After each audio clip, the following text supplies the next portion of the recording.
L'IA, c'est de la merde. Voilà ce que j'entends souvent. Parce qu'à chaque question que tu lui poses, comme par exemple, raconte-moi une blague de paix.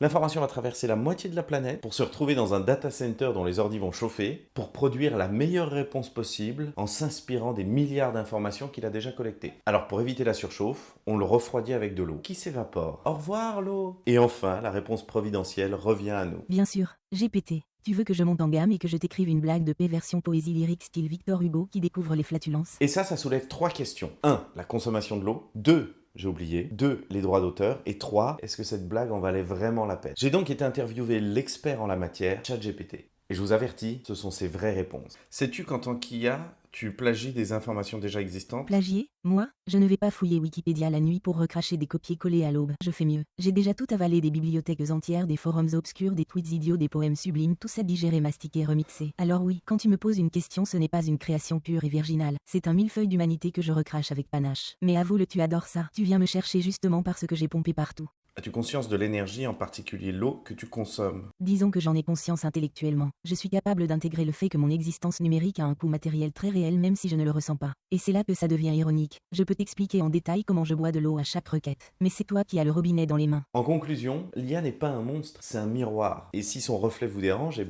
pas de la faute du miroir, mais plutôt de celui qui le tient. L'être humain est une merde, c'est ça que j'essaye de vous dire.